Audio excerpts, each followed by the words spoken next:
Hoje, dessa vez, oficialmente, a gente vai começar o último episódio dessa série de bate-papos com produtores de conteúdo de RPG. O foco aqui é produtor de conteúdo de RPG mesmo. A gente não vai perguntar sobre a biografia deles, nem sobre qual sistema de RPG eles preferem. E o foco aqui é para vocês conhecerem produtores de conteúdo aí que estão sofrendo todo dia para tentar sobreviver aí, jogando as coisas que eles gostam e tentando juntar algumas pessoas para assistir essas coisas. Nos primeiros episódios, a gente ouviu o Digidrasil tocando o dragão. O último foi o Companheirinhos e agora a gente tem a honra de receber... Para XP! Muito bom, muito bom. Há vários efeitos sonoros. Sim, sim. Piu, piu, piu, piu, piu. Vocês economizaram, né? Tibum, tibum, tibum. Plá, plá, pum. Beto Carreiro. Caraca, fez igualzinho, caraca. Caraca, não sei nada, na real. Geek Malca, tô aqui representando o Vale XP. Apresentem-se aí. Aproveitei já pra falar o que é o Vale XP, pra quem não conhece. E se apresentar também, vocês. Olá, pessoal. Meu nome é... Pelo meu nome do RPG, né? Da comunidade de RPG Geek. Sou mestre da Vale, faço... Além de moderador, né? Junto com a galera ali, um dos cabeças lá, né? Que mexe a turminha lá. Faço as ilustrações, músicas, vídeos e tudo que precisar lá, né, de aparato pra gente criar aí boas histórias e boas recordações aí pra galera. Eu tô juntasso com o pessoal aí sempre. Já tenho uma vivência de RPG aí, pelo menos uns 20 anos, assim, né? Desde de molequinho já tenho experiência aí com RPG e agora a gente trabalha na Vale trazendo também, né, essa experiência para pessoas que nunca jogaram ou que tem algum medinho de, sabe, de aparecer na internet, de interpretar e tudo mais. A gente vai quebrando essas barreiras junto com a galera aí. E aí são momentos incríveis que a gente que vem tendo ali com a galera, né, jogando com o pessoal. E basicamente virou uma família. A Vale XP hoje em dia, se for definir, é uma família. A gente, todo dia, sem brincadeira, todo dia a gente tá basicamente junto ali no chat, conversando, jogando, vendo anime, assistindo filme, chorando junto, rindo. É doideira, é muita coisa ao mesmo tempo. Eu sou o Malca, devo estar na Vale XP já faz uns 5 anos. Eu entrei, acho que um pouco depois do Geek, né, Geek?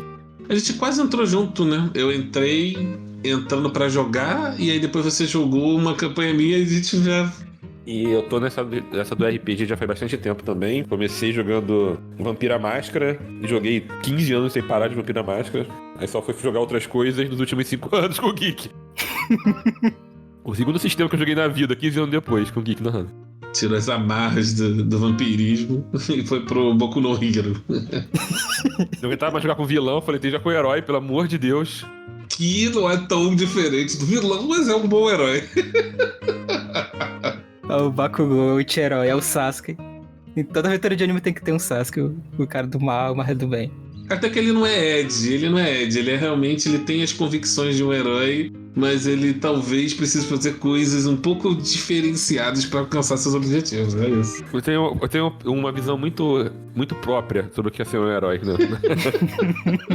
É o Shureg. O anti-herói clássico da modernidade. O Shureg. O Shureg, pô. Shureg. Mas dito isso, está na Vale também, como o Geek falou, todo dia, justamente para tentar criar um espaço ali de convivência, uma comunidade que não seja tóxica de preferência, e justamente para também trazer as pessoas mais para RPG, convencer elas e dar segurança para que elas possam narrar, jogar, não ter muito medo de começar no hobby. Acho que esse é o grande papel ali nosso. Eu acho legal também disso que o Malcolm falou, é que é curioso, é divertido ver isso, né? É bonito ver isso. Tipo, eu, por exemplo, fui impactado pela Vale vendo Pokémon medieval. Passou assim pela Twitch, ué, Pokémon medieval? É RPG? Aí eu olhei, sei lá. E aí continuei a ver outras coisas. Voltei de novo, Pokémon medieval? E aí fica Vale XP. E era tudo no tabletop, né? Você abriu o tabletop, tava lá o Dratini brigando com o leão. O que tá acontecendo, tá ligado?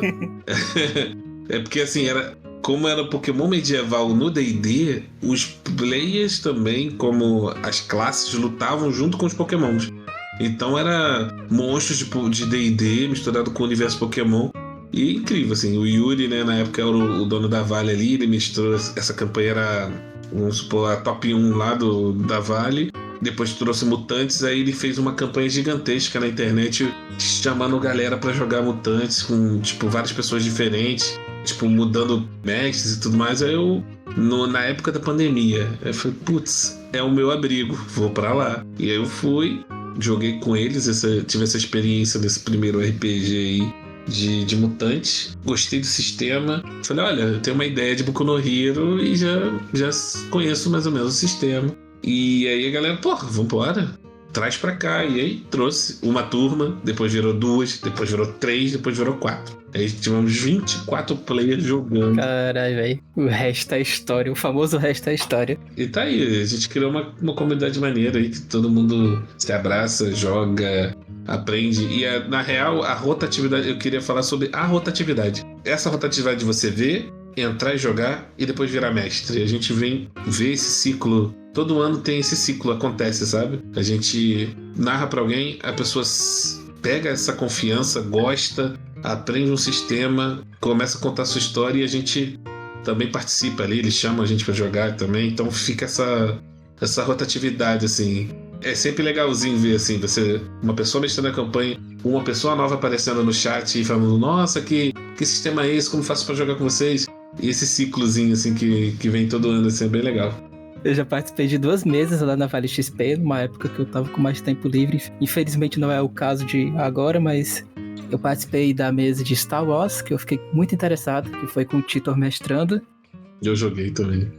Ele jogou também, e aí o Heron e a gente participou de uma mesa de Kimetsu no Yaiba, de Demon Slayer, e também foi muito top.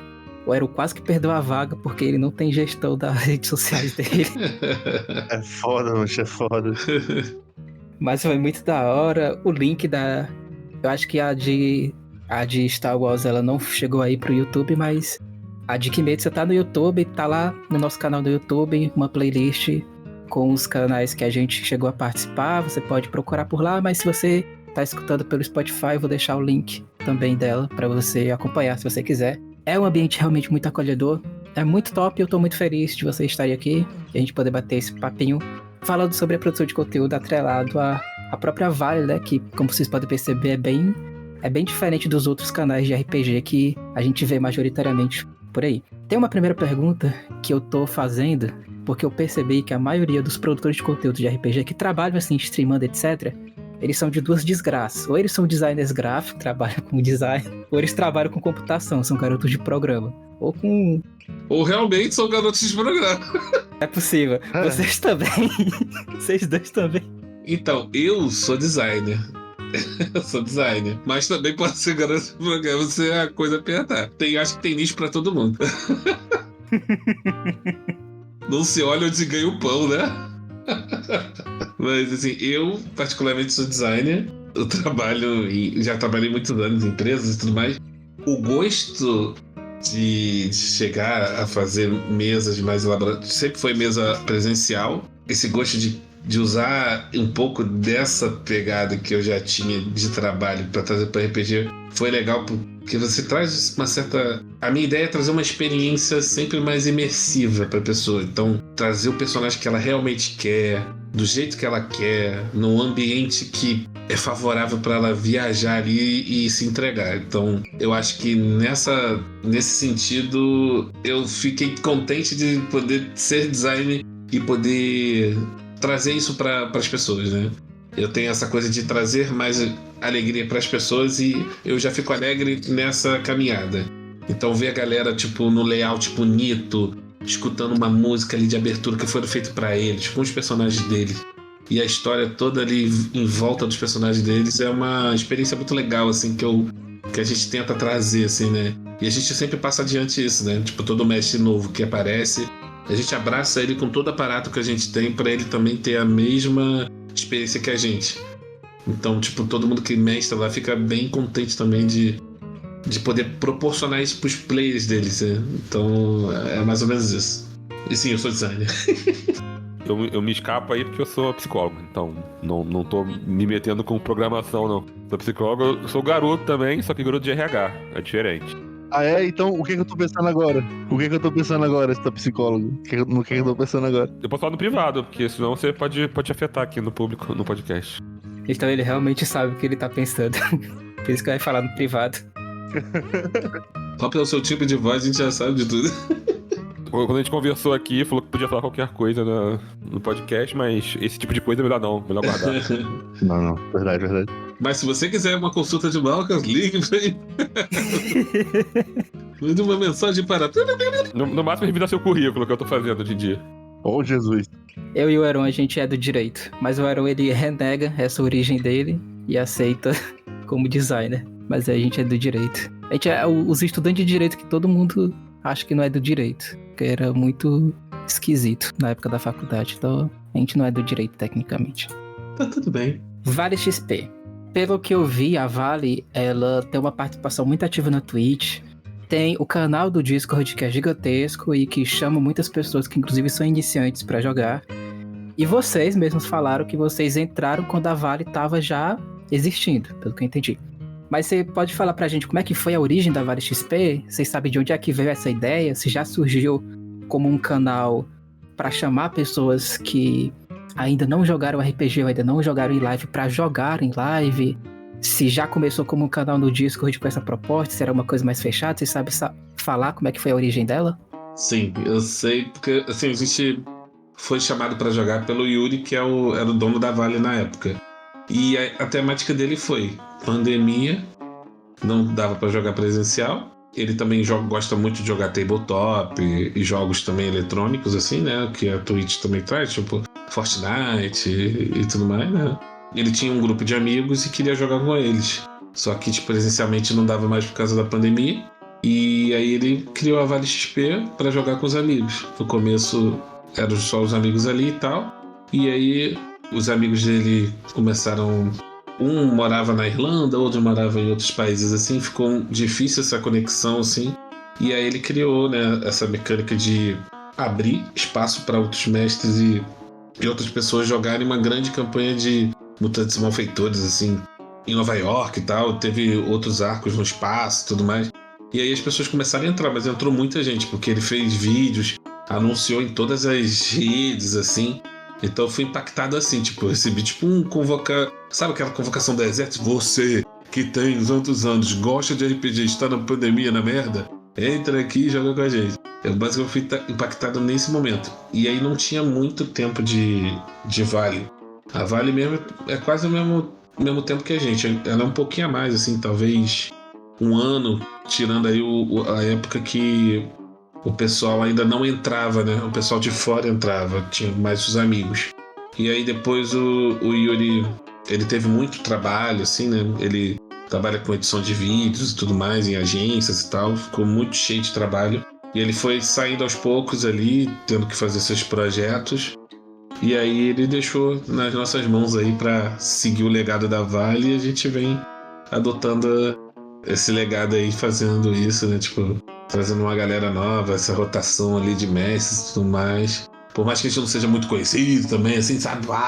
Tipo, TikTok ali, tapar, dancinha de lado e o caramba. A gente faz o que a gente gosta ali, né? O nosso modo rústico e contar boas histórias de RPG ali junto com as pessoas ali, né? E é isso, é basicamente isso. É a ideia em geral. Eu já falei que tem gente que me pergunta isso, mas vai ter uma história diferente, porque eu cheguei tão depois que eu não tava no momento que foi criado, aí eu fiquei constrangido. Basicamente passaram o bastão, aí tem o Mortoni, que acho que você conhece também, que também era um dos jogadores da antiga lá. E aí, quando o Yuri saiu, ele falou com a gente, toca aí, sei que vocês vão fazer uma coisa legal aí com a galera, continua essa comunidade, porque pra mim tá inviável e tal, e a gente tá pra sua causa aí, tamo aí, vivendo e sobrevivendo aí, contando nossas histórias. Eu vejo a proposta da Vale, né? Porque assim, quando eu fui começar a participar na mesa de Quimetes, eu fui pesquisar, né? Aí o que eu tinha visto é o que hoje, na época era 3 anos mais ou menos, hoje é 4 anos, né? Que era as mesas que tu falou, de Pokémon. Mas quando vocês entraram e como vocês começaram a perceber que iriam fazer parte dessa máquina que é a Vale, vocês já pensavam em, caralho, eu preciso me preparar a minha cabeça pra produzir live ou pra deixar os meus vídeos pro YouTube? Vocês já construíam essa ideia de mestrar pra live ou de mestrar pro canal no YouTube? Ou vocês só, não, beleza, eu vou mestrar aqui igual eu mestro com meus amigos, vou jogar igual eu jogo com os meus amigos, ou houve uma diferença na forma como vocês se organizaram pra jogar? Diferença muito grande, né? Porque uma coisa é você mestrar pros amigos ali, aí tem aquelas bobeiras, pausa pra zoar pra caramba, e aí cada geração, né, tem um jeito de falar e se expressar. Hoje em dia a gente acaba aprendendo muito com as pessoas, os modos novos de se tratar as pessoas, né? E a gente vai se reeducando, né? Cada ano que passa a gente vai se reeducando mais e aprendendo mais como lidar com as pessoas hoje em dia. E aí a gente teve esse desafio, tá? De não, vamos dizer assim, bem sujamente, falar palavrão demais, talvez, ou fazer alguma piada que não seja legal, sabe? A gente tem que ter um certo cuidado pensando em quem tá vendo a gente também hoje em dia, né? A gente tem criança, não sei se tem muita criança, né? Mas vamos supor, os adolescentes, né? As pessoas na cidade, aquelas pessoas que estão procurando a Twitch ali pra se entreter um pouco, né? Porque tá cansado do trabalho, gosta de RPG, mas não teve experiência, ou nunca teve experiência, nunca viu, queria saber como é. A gente tem que pensar em todas essas pessoas que estão transitando ali, que param na gente pra dar uma olhada e tal, e também pro bem de todos que estão ali, né? Todos que estão dentro daquele jogo, daquela campanha, daquela jogatina. É legal porque lá a gente cria esse respeito mútuo, assim, sabe? Então não tem uma brincadeira pesada ao ponto de alguém ficar revoltado, né? Cara, é muito suave. As coisas lá são muito suaves, isso que é legal. A gente tem a sorte das pessoas aparecerem, serem pessoas maravilhosas, assim, que só vão, sabe, combinando com a gente e tudo mais. Lá, por exemplo, no servidor, a gente é um servidor muito aberto, assim, a gente fica em todos os chats. Não tem nenhum, assim, sabe, um chat que ninguém que entra pode falar com a gente, sabe? A gente tá ali, não tem essa coisa, ó, me paga que eu falo contigo. Inclusive, tem uma coisa que eu acho que foi o Mortones que ele chegou a comentar, que às vezes ele fica na call pra alguém falar com ele. Sim, ó. Cara, dá 6 horas no meu trabalho, bateu o ponto do trabalho, eu entro no Discord e deixo lá. Porque eu sei que alguém vai aparecer, alguém tá sozinho, quer conversar. Tem muito disso. Na época da pandemia, apareceu muita gente assim que não tinha muita interação com ninguém, ou amigos, ou, sabe, tava sofrendo algum trauma. Não é, Malcolm? O Malcolm não deixa mentir. Tipo, entrou muita gente precisando de ajuda real, assim, alguém pra conversar. Eu vou chamar pelo apelido, mas tem um menino que apareceu lá, com o apelido dele lá é Nescau, que ele entrou. E o menino, ele era um menino que morava com a avó, tinha problemas com os pais, e não tinha muita essa interação do RPG. Os amigos ele não jogavam. Então ele queria jogar com alguém, moleque super inteligente, sabe? Era menor de idade, então não podia jogar com a gente em live. E eu falei, cara, tipo, eu te considero um filho agora, tipo, você é meu filho. E aí ele fala, pô, pai, tipo, tem idade pra ser meu filho. E eu falei, cara, se precisar de qualquer coisa, tamo aí. A gente, pô, incentivou ele mestrava offline. Mesas incríveis pra um moleque, assim, genial, assim, de gente boa. E ele, tipo, sofria as coisas, ele chorava, ia lá, conversava, a gente trocava uma ideia legal com ele, e ele se motivava de novo, e, sabe? E assim, querendo ou não, a gente recebeu muito feedback de pessoas assim, cara, eu tava, tipo, muito mal, tava num tempo, assim, que eu precisava só de alguém pra me ouvir e vocês estavam lá, sabe? Aí tu fala, porra, essa é a diferença, sabe? Tipo, é isso que a gente tem que fazer.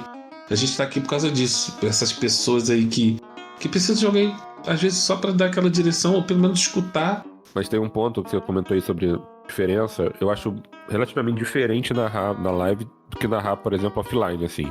Primeiro que quando você tá narrando na live, pô, você tem que administrar o Streamlabs, tem que administrar os players, o grid, as raids que estão acontecendo. Eu, por exemplo, acho sempre ruim eu ter que ficar parando, às vezes, eu simplesmente narrando, parando pra consultar o livro. Ou pra pegar uma imagem que sumiu, né? Eu acho muito diferente. Como eu disse, eu narrei Vampiro a vida toda. Aí comecei a narrar, quando eu entrei na Vale, já era live. Então eu comecei a jogar muito em live. E aí faz uns meses que eu comecei a jogar offline de novo, narrar offline. E cara, é muito menos cansativo narrar offline, porque você tem menos preocupação na mesa do que você tem quando você tá em live. Na mesa eu tô preocupado só com o que tá acontecendo ali. Na live não. Aí eu tô narrando, aí o Mortones bolado comigo, meu microfone não tá bom, tá baixo. Aí o Mortones tá mandando áudio, mensagem pra mim do Discord reclamando que meu áudio tá baixo, eu não sei o que tá acontecendo.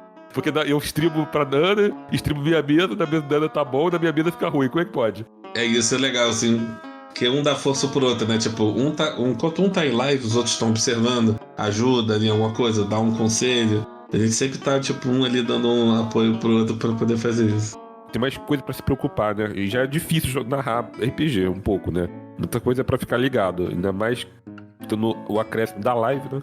Aí tu pensa, tem que ter, as câmeras devem estar ok, os áudios tem que estar ok, aí o sistema você tem que estar com ele afiado pra ter aquelas dúvidas. Sempre vai ter aquela pessoa que quer tirar dúvida na hora, pegando o livro, aquele árbitro aí pede o VAR, né?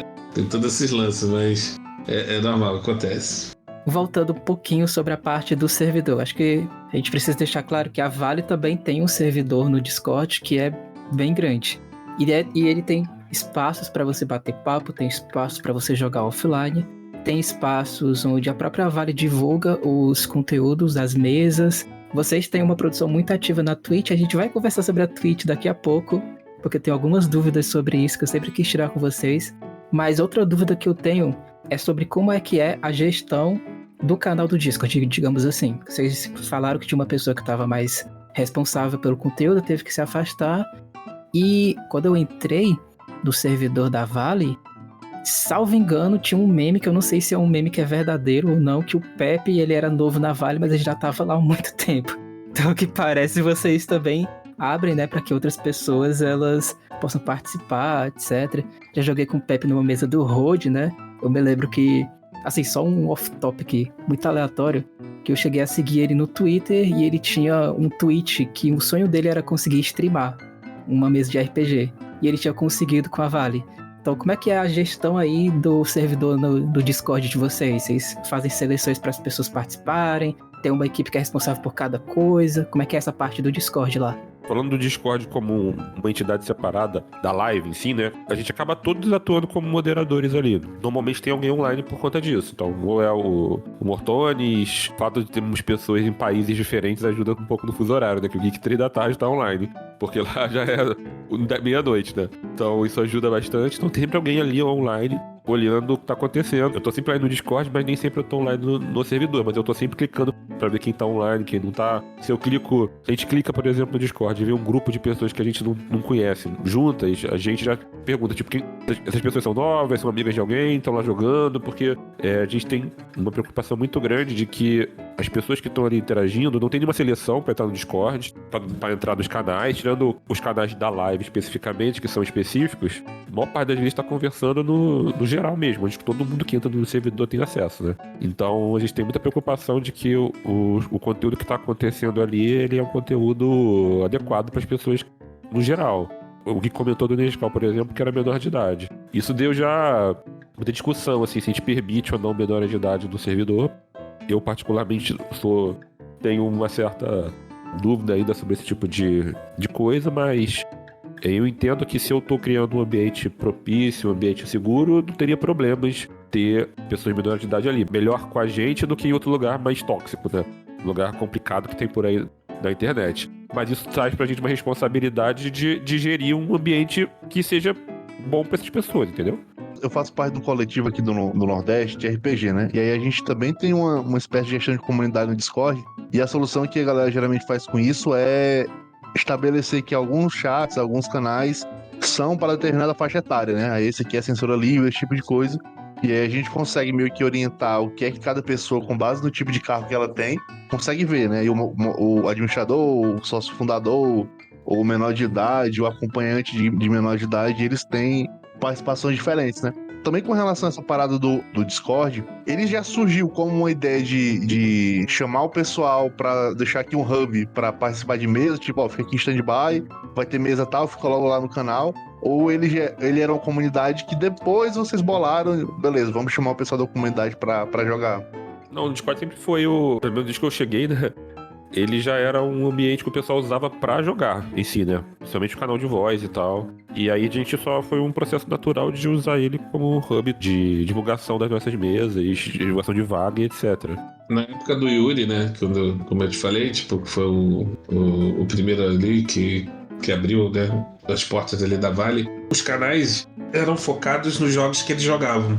Então tinha Overwatch, né, tinha vários jogos ali, além do RPG. Aí conforme foi realmente aparecendo mais gente, quando as mesas já começaram a ter uma relevância maior, tipo, um público procurando, né, querendo ou não, a gente trabalha muito com temática de anime, então chama bem a atenção curiosa de algumas pessoas que sempre perguntam. E aí a gente foi criando outras áreas ali para cada RPG que a gente vai trazendo e tal. E conforme o pessoal foi chegando, sei lá, estava todo mundo sempre no geral. Aí de repente a gente queria ver um anime. Ver no geral, a gente foi e criou uma sala para anime, para assistir coisa. Aí, às vezes eu queria jogar e tu tá assistindo anime. Então, vamos criar uma sala pra quem quiser jogar. E aí a gente foi estruturando isso assim, conforme a demanda das pessoas que foram chegando e o que a gente queria fazer, sabe? E aí foi criando, e quando tu vê ali, agora tem pra tudo. Ah, sala pra chorar, eu clico lá e fico chorando. Sala pra não sei o quê, vou lá e... Então, tipo... O cantinho do choro. Tem sala pra tudo. Só tem a soneca, quando tu fica muito tempo sem falar, é jogado pra soneca. Falando em choro, falando em lágrimas e sofrimento, eu vi que vocês ainda mantêm a firmeza da postura de publicar e streamar na Twitch, né? Por quê, galera? Porque vale a pena ainda estar na Twitch, vocês estão seguindo, nadando contra... Aliás, é a favor da corrente, mas é uma corrente muito difícil de nadar. Cheia de pedra, cheia de percalço. Anúncio e é difícil pelo menos na época que a gente tentou, né? Era muito difícil você acompanhar o seu crescimento lá, você se manter crescendo, mas ainda assim vocês se mantêm lá e eu percebo que a galera engaja e não solta vocês. Vocês pensam em mirar ir pra outro lugar, ir pra Kik ou focar em massa mesmo, um posicionamento massivo no YouTube, ou realmente a Twitch tá top, é isso e fecha com a Twitch e não abre? Isso foi uma questão que a gente falou há pouco tempo até, conversei com o Morto e tal. Por que a gente não migraria para outros lugares? Assim, os feedbacks foram que, basicamente, a Twitch é a maior de todas ali no meio do streaming. E essa Kik e as outras que saíram, elas meio que entram meio kamikaze, estouram com várias, tipo, anúncios que pagam não sei quanto para puxar uma galera, mas só que elas não duram muito tempo. Então, tipo, elas têm uma vida bem pequena, assim. Muitas delas já até acabaram já. E o pessoal acaba migrando de volta. A Kik, por exemplo, não tem quase nada de RPG. Como a gente tem uma galera que já tá acostumada com a Twitch, a gente meio que abraça a Twitch. Assim, vamos supor, nós não temos uma receita gigante, sabe? Que mova e mude a vida de todos aqui num programa social. Não. A gente meio que estamos entre amigos jogando, de qualquer forma, sabe? Twitch meio que é aquele porto seguro que chama a gente de vários lugares diferentes para se conectar e jogar. E aí, tipo, por que guardar tudo isso que a gente faz bonito, caprichado e legal só pra gente? E aí a gente faz stream, né? Depois que a gente aceitou fazer o primeiro, meio que ficou um jeito mais fácil de jogar RPG, assim, hoje em dia. Na parte mecânica, de estrutura, da gente criar as coisas. É a mesma coisa de um RPG de mesa, né? Tudo que a gente monta, escreve e tudo mais. Só que nessa pegada online ali, onde a gente pode mostrar nosso trabalho pra mais gente, né? E a Twitch, ela acaba... A gente não tá rico, né? Com o dinheiro da Twitch. Acho que ninguém fica, nem que é muito grande. Porque a Twitch não dá tanto dinheiro assim. Mas com cada 3 meses a gente consegue tirar um dinheiro lá e a gente pega esse dinheiro e tem uma pessoa que tá com uma cadeira muito ruim lá da Vale, a gente manda uma cadeira pra pessoa. Ah, tem outra pessoa que tá fazendo live e o microfone tá ruim, a gente compra o microfone pra pessoa. Porque a gente tá investindo na live de certa forma, né, das pessoas que estão participando e dá um retorno melhor, né. Então a gente tem o dinheiro da Twitch, a gente usa muito pra reinvestir nas pessoas, né, que fazem live com a gente. E a gente acaba migrando uma parte do conteúdo pro YouTube, porque a Twitch apaga as coisas, né? Depois de um tempo. Então a gente armazena o conteúdo lá e recentemente a gente monetizou o canal do YouTube e a gente tá agora brincando com isso, né? Testando pra ver o que dá certo e o que não dá. Também não dá nada de dinheiro, pinga centavo, mas... A gente não vai viver disso, mas pelo menos tá arquivado as boas histórias que a gente já contou ali, os momentos que a gente teve. Tá lá. A gente tá, pelo menos, tem um lugar seguro onde a gente guarda o que a gente faz, sabe? E é legal. Eu sempre quis. Eu cheguei a postar lá um vídeo sobre mutantes e malfeitores, por exemplo, né? Explicando. E eu quero fazer um de D&D, só que eu joguei Vampiro 300 anos. Não conheço sistema nenhum, né? Então, falei com uma amiga minha pra Ana pra fazer um vídeo comigo me explicando D&D, aí pra gente postar lá no canal. Então, é como eu tenho, e o pessoal da Vale tem um pouco do valor de explicar RPG pra galera e tal, a gente acaba atingindo esse objetivo por esse caminho, né? E como eu falei, por exemplo, o vídeo do Mutantes é um dos mais vistos do nosso canal, explicando sobre o sistema e tal, então alguma coisa que dá certo, tem retorno e a gente gosta muito de fazer. Mas isso que o Geek falou é verdade, parando pra pensar, porque querendo ou não, a Twitch ela tem uma aba somente pra RPG de mesa, né? Tem uma aba somente pra Dungeons and Dragons, então as pessoas que estão procurando uma live ao vivo, elas conseguem se orientar melhor. A gente fazia stream também pela Twitch, a gente parou porque tinha que ter o OBS pra Twitch e pro YouTube, e a gente viu que naquela época o YouTube tava valendo mais a pena. Só que o que aconteceu? Por que a gente percebeu isso? Porque o YouTube ele tava gerando muitas impressões das lives ao vivo naquela época. E aí, com o tempo, o YouTube não deixou de produzir as impressões pra quem não segue o canal. Agora ele só tá produzindo, né, as impressões, que é aquelas notificações lá que fica na tela, sobre o vídeo, sobre a live, no caso, pra quem é seguidor. Às vezes, nem sempre. Então pode ser um exemplo isso daí que o Geek falou, que às vezes esses esforços pra tentar se equiparar com a Twitch acaba sendo de curto prazo. Mas falando assim, sobre mesa agora. O Geek já mencionou que vocês fazem muitas mesas de animes. Também tem mesas de séries, né? Ou sobre cultura geek em geral, vi que tem mesas de Marvel também. E aí vem aquela questão clássica. A maioria dos produtores de conteúdo de RPG, eles acabam se debruçando dos sistemas que são mais tradicionais. D&D, Tormenta 20, Ordem Paranormal, né? Que é uma bomba atômica. Tu produz uma coisa de Ordem Paranormal, vem 30 mil pessoas querendo ver o que é. A escolha de vocês de produzir coisas e de jogar coisas mais voltadas para cenários da cultura nerd, cultura otaku em geral, ela é uma escolha deliberada em ser diferentão nesse quesito? Ou é porque vocês gostam mesmo, vocês querem... Ou é porque vocês não querem jogar somente o tradicional, né? O D&D, o Vampiro à Máscara, o Ordem Paranormal? Por que que tem tantas mesas de animes no canal de vocês? Sejam sinceros, por quê? Isso é um negócio interessante do Vampiro à Máscara. Eu fui num evento aqui no Rio, né? E aí eu fui narrar vampiro e tal. Cheguei lá e o pessoal me falando, nossa, porque tá cheio de medo de vampiro aqui hoje e tal. Todo mundo quer jogar vampiro. Eu falei, meu Deus, Vampiro é mais que tão famoso assim de verdade? Porque, pô, sei lá, tem quantos jogadores, né? Aí eu fiquei na dúvida. Na Vale, por exemplo, acho que ninguém joga vampiro ali. Todo mundo é mais de outra coisa. Então eu fui uma surpresa. Eu falei, nossa, não sabia que era tão popular assim. Então, respondendo, pra deixar alguém que falar, eu acho que não é tão deliberado, mas é um pouco, assim. A gente pensa sobre isso. Se os vídeos de RPG de anime fazem um certo sucesso no YouTube, por exemplo. Mas eu acho que a gente ali a fome com a vontade de comer, né? Eu gosto de fazer... Eu não gosto muito de anime, mas eu gosto de alguns animes. E quando eu participo e faço mesas assim, é porque eu gostei de ver o anime, gostei de ver o entretenimento. Eu transporto ali pra RPG e junto uma fome com a vontade de comer, entendeu? Mas acaba não sendo tão deliberado. Não é tipo assim, não tem uma cúpula da Vale que senta e fala, vamos lá, o que tá bombando no momento? Vamos fazer mesa sobre isso e aquilo. Não, a gente fala, pô, eu queria fazer mesa disso, você acha que vai ser legal? Aí o pessoal fala, acho, a gente faz, entendeu? Então o trabalho é inverso um pouco. Não, sim, é mesmo, assim, eu sou muito otaku caju pra caraca, muito... Eu vejo anime pra caramba, assim, vejo mais agora, né? Quando era menor eu não tive muito contato com os animes, mais da TV aberta, né? Então, tipo, a galera também curte muito, então a gente troca animes, a gente assiste juntos e tudo mais. E aí, quando a gente tá nesse hype, assim, assistindo alguma coisa, a gente faz. A gente já só faz.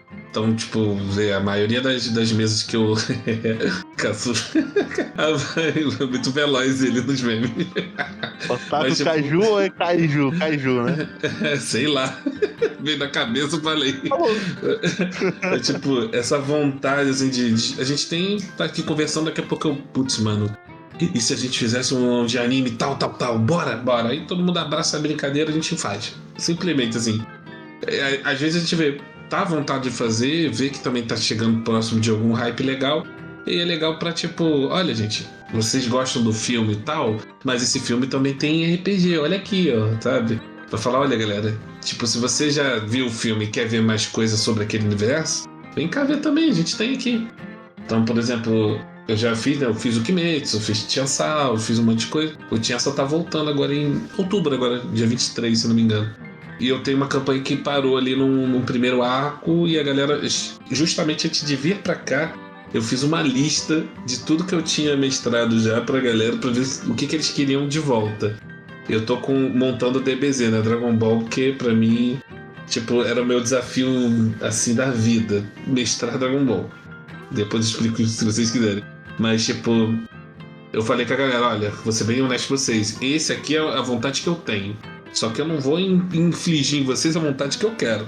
Eu gosto de saber o que todo mundo quer pra gente poder chegar num bem comum. E aí eu fiz uma listagem lá, galera, pô, eu jogaria Chainsaw, eu jogaria Etmos, eu jogaria isso. E aí a gente vai organizando isso, beleza, mas quem? Quando? Vambora. Aí vai marcando os dias e vai. Segue bem nesse fluxo, assim. A gente tem lá o calendário todo mês, né, que aí a Aninha cuida do calendário e ela pergunta para todos os mestres, né, o que vocês vão trazer esse mês, quais dias, e a gente vai ajustando esse calendário com os mestres de lá. E aí quando tem uma temática nova, a gente meio que tá criando uma coisa mais organizada também, né?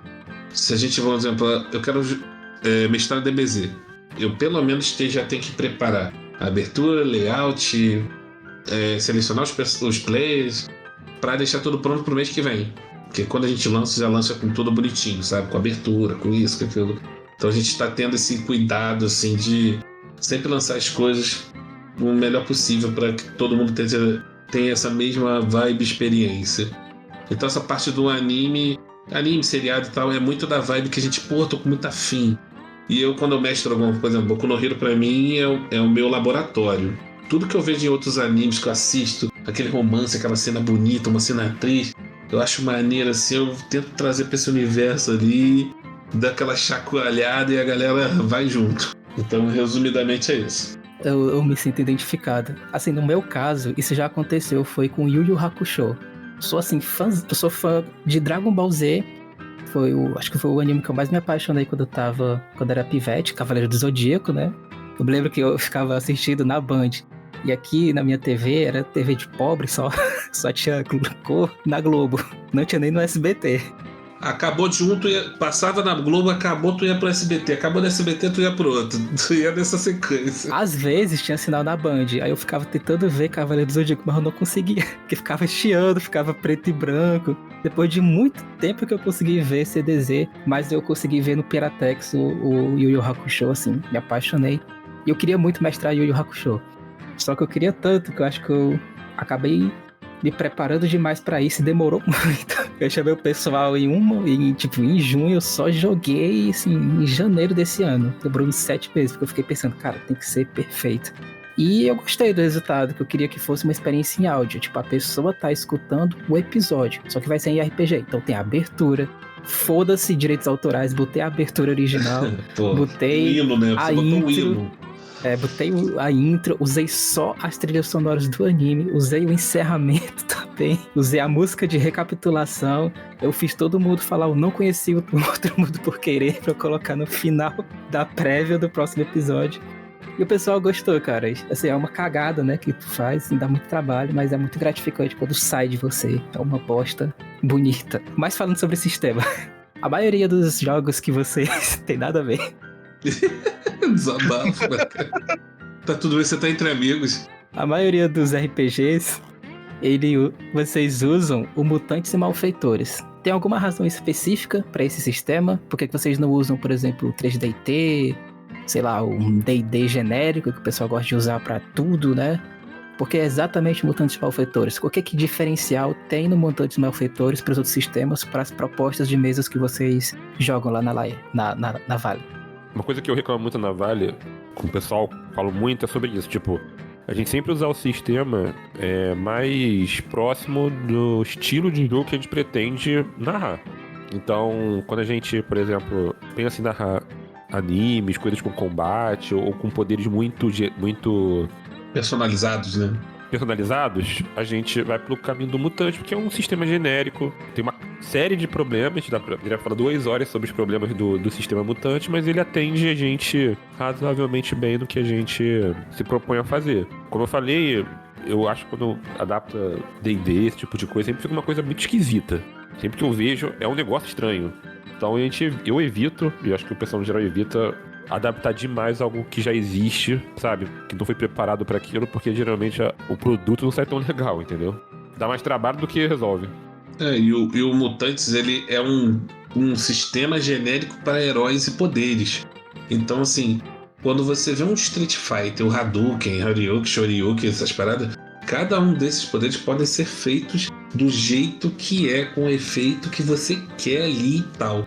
Lembra do Kimetsu, né? A gente fez lá, tu quer o que? Eu quero a respiração tal. E aí a gente vai, esse poder faz assim, assim.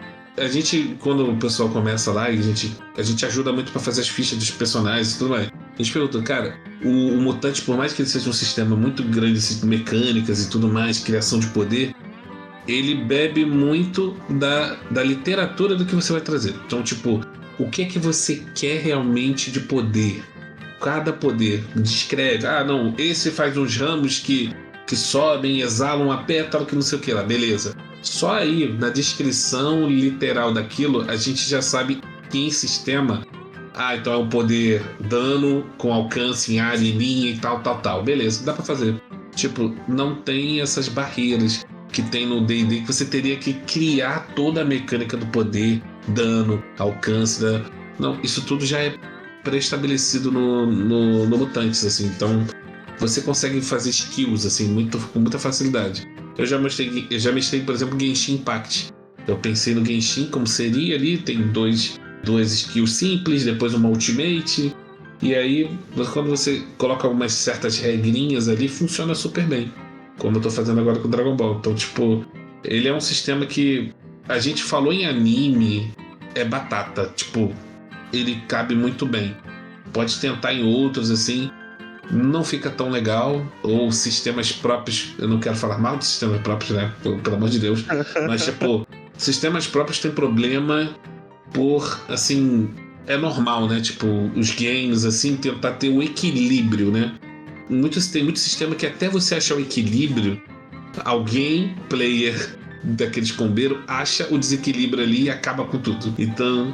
Então, tem um sistema de Dragon Ball. Tu tá reclamando desse sistema? Não, mas, assim, eu olhei e pra minha jogatina, que é narrativa, eu gosto de trazer emoção, eu trago mais o universo do que a porrada em si. A porrada em si, pra mim, é como a cena do filme ali. Eu vou até onde vai pra ficar uma boa cena de luta.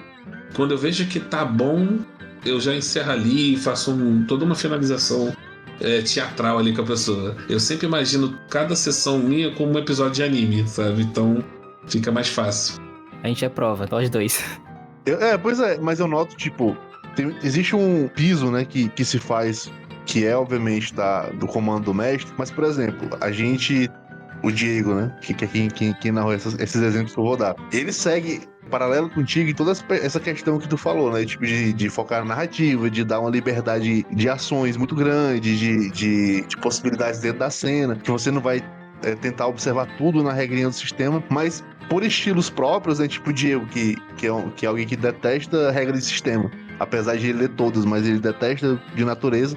Ele prefere usar pra essas paradas mais com liberdade de possibilidades. Ou Guaxinins Gambiarras, agora tu, que é alguém que é mais ajustado a... Beleza, agora que eu vou fazer alguma coisa que precisa de lógica, precisa de ser justo, eu vou procurar a base do sistema, né? A pessoa que vai focar nisso, né? E aí já relacionando a produzir conteúdo, né? Que tipo de escolha criativa ou escolha de produção eu vou ter? Eu acho que é muito com relação a isso. Tu preferiu trazer, e a Vale prefere trazer uma escolha de produção e uma escolha de jogo, que quando o cara for fazer algo que precisa ser justo, ele encontre fundamento no sistema, né? Eu acho que talvez por isso que o Mutantes e Malfeitores seja a parada ideal pra esses absurdos, né? Porque justamente ele é genérico, porque ele é mais generalista, né? E aí quando você consegue ser generalista, você vai lá e beleza, isso se aplica a tudo. Não porque ele falta conteúdo, mas pelo contrário, por ter tanto conteúdo, ele se aplica a tudo, né? Então eu acho que é muito sobre isso. Tipo, tu prefere que exista regra, né? Eu acho que assim, eu particularmente eu gosto que exista aquele piso que eu possa ver, mas só que na hora da ação, da coisa, eu tô vendo toda aquela cena com uma cena de anime, eu tô ali, sabe?